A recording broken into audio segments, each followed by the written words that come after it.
Okay, so in the previous video, we touched on why recurrent neural networks struggle to capture information in long sequences. As you can see, it's because they are forced to remember everything in this memory cell.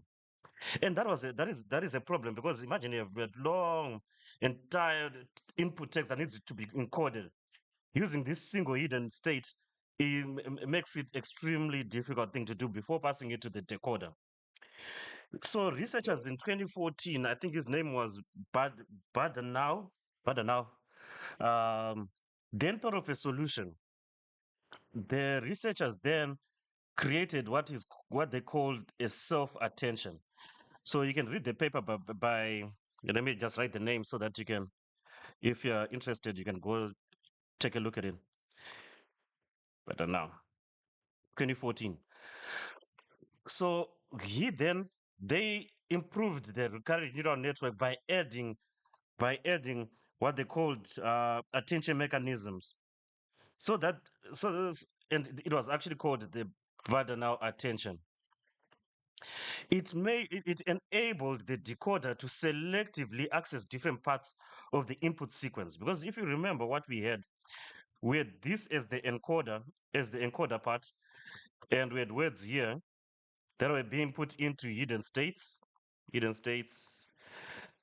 um, like this. And we had all our input sequence words like that. And this was the encoder part. This was the encoder part for the RNN. And then this last hidden cell would then pass it on to the decoder, the hidden state in the decoder, and then it will start producing that are translated, words that are translated like that, and so on and so on. So what he then did, let me just add one more block here. So it's like this, yeah, going on and on and on and on and on and on. And this was the decoder part.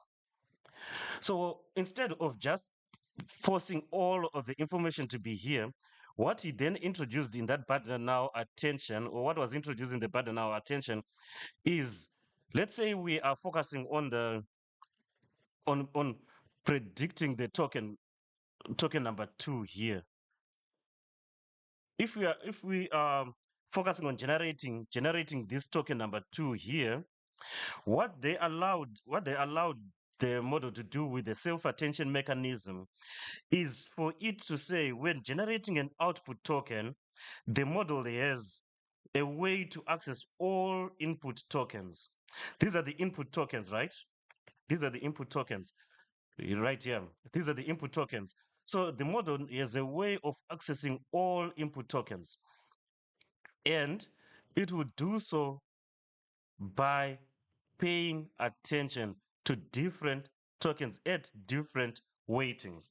So this dotted line and this dot is representing the importance that the input token is for that respective output. So for this respective output number 2, that is our output that we're talking about right now, it seems like input number 2 is important, followed maybe by input number 1, and so on. So this was the attention mechanism that they built. So that whatever we are generating at that particular time, it has some access to the input.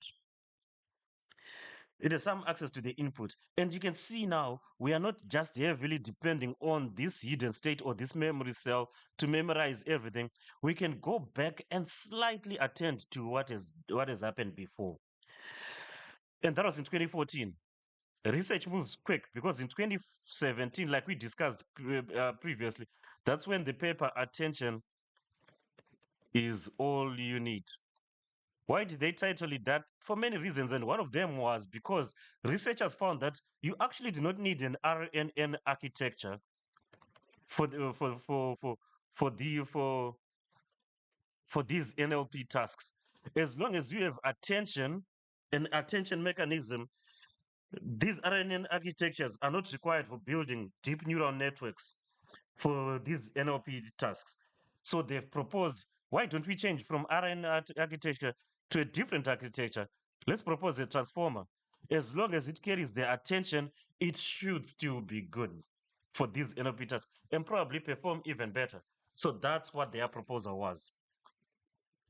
But this attention for the transformer, it was inspired by Bahdanau's attention here. Research builds on top of research.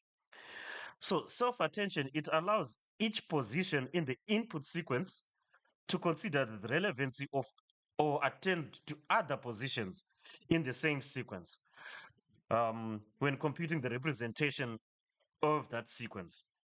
So, and this is an extremely important part of uh, of the transformer network. As you remember, we said input text. That's what we started with, right? Said input text comes in. It of course gets pre-processed. Here we discussed these two in previous chapters when we were talking about so discussed previously when we were talking about embeddings, tokenization, all of that stuff. And we've moved on to the new chapter where we are talking about this block here, this GPT like decoder block, GPT like decoder only block. And inside here, we're now starting to break it down. We said we're deep diving into it. We are now going to jump into self attention. This block is composed of many different things. We're going to see all of those other things that are coming in.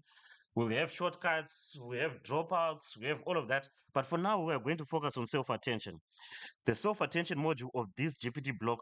And then there are others that will come in, and the output will be have post processing, will be have post processing, and then there will be output text.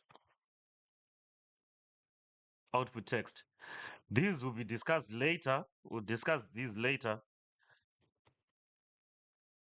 Our focus right now for this chapter is this part here, the self-attention block.